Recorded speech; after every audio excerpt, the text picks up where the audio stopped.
এবার বোরকা ও নেকাব নিষিদ্ধ করলো চট্টগ্রাম চক্ষু হাসপাতাল।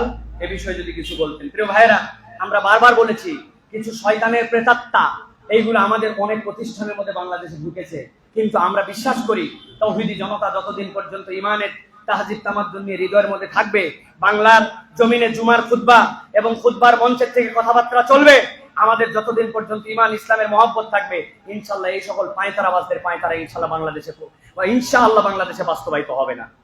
যারা এরকম কাজ করতেছে তাদেরকে আমরা বলবো, আল্লাহর হস্তে একটু বিবেক জাগ্রত করেন, আল্লাহর হস্তে একটু মাথা খাটান। আপনি কেন এইগুলা নিয়ে কথাবার্তা বলেন? ইসলাম যে পোশাকের ড্রেস কোড দিছে, একটা নারী কোন পোশাক পরবে, কোন জায়গায় কোন পোশাক পরবে, এটা তো আল্লাহ নির্ধারণ করে দিছে। আল্লাহ নির্ধারিত বিধানের উপরে আপনি আপনার ইনস্টিটিউটের বিধানকে কেমন করে চাপাই দিতে চান? এটা তো আপনার জন্য বাস্তবতা নয়। আমি আমার একটা ছোট্ট অভিজ্ঞতা বলি। কিছুদিন আগে, আমি এয়ারলাইন্সের নাম বলবো না, যে কোনো একটা এয়ারলাইন্সে আমি যাচ্ছিলাম।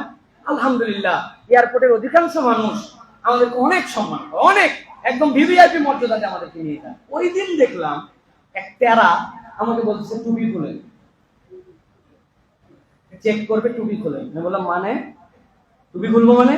তোমার হাতের মধ্যে মেটাল ডিরেক্টর আছে, তুমি তোমার হাতের পকেটের যা কিছু বের করতে বলে বলছে টুপি খুলবো মানে?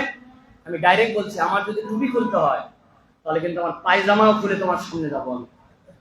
পাশের থেকে একজন বলছে, হুজুর আপনি এরকম কথা বলতেছেন, আপনি এরকম কথা বললে কেন? আমি বললাম, ভাই কথাটা শুনতে খারাপ, কিন্তু বাস্তবতা হচ্ছে এই টুপি আমার পোশাক, পায়জামাও আমার পোশাক, জুব্বাও আমার পোশাক। আমার জুব্বা যদি খোলার নিয়ম হয় আমি টুপিও খুলবো, তা আপনি আমার টুপি খালি খুলতে বলেন কেন?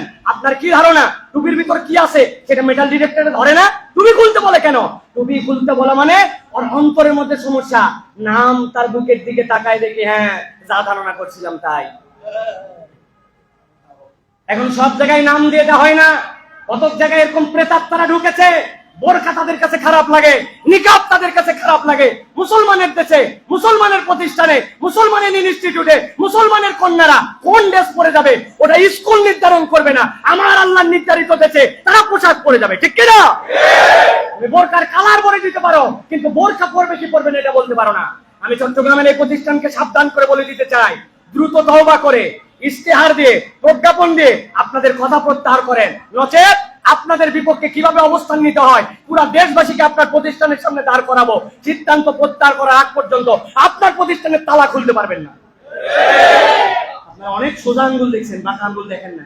আমাদের সময় আসতেছে সামনে কিছু বাঁকা আঙ্গুল দেখানো। আল্লাহ আমাদেরকে বোঝার তৌফিক দান করে, বল আল্লাহুম্মা আমিন। এই সকল ষড়যন্ত্রকারীর বিপক্ষে কথা বলবেন, সোচ্চার থাকবেন। এটা আমাদের ইমানের প্রশ্ন, এটা কোনো দেশজ প্রশ্ন নয়, এটা কোনো ভাওতাবাদী নয়, এটা মুসলমানদের ইমানের দাবি। ইমানের দাবিতে মুসলমান কোনো স্যাক্রিফাইস করতে পারে না, ঠিক কিনা? প্রতিষ্ঠান ওই প্রতিষ্ঠান আমার মেয়েরা পড়বে, আমার লোকেরা যাবে না, কিন্তু পড়তে হলে ইসলামের এই নিয়ম কানুন মেনে চলতে হবে। পড়বে না এই কথা বলার সময় নাই, পড়বে। আল্লাহর দেওয়া ড্রেস কোডের নিয়ম মেনে পড়বে। আমার দেওয়া টাকায়, আমার ট্যাক্সে, আমার চালানের টাকায় তুমি চলবা, আর আমার বোন, আমার মা, আমার খালা, আমার চাচাতো বোনেরা, আমার ভাই বোনেরা সেখানে পড়বে তোমাদের ইচ্ছা মতো না। আল্লাহর দেওয়া ড্রেস কোড অনুযায়ী পড়তে হবে। তুমি বোরকার কালার নির্ধারণ করো, কিন্তু বোরকা পড়বে কি পড়বে এটা নির্ধারণ করার অধিকার তোমার নাই। কথা সাফ। আল্লাহ আমাদেরকে বোঝার তৌফিক দান করুন। হাযা মা ইনদাল্লাহ।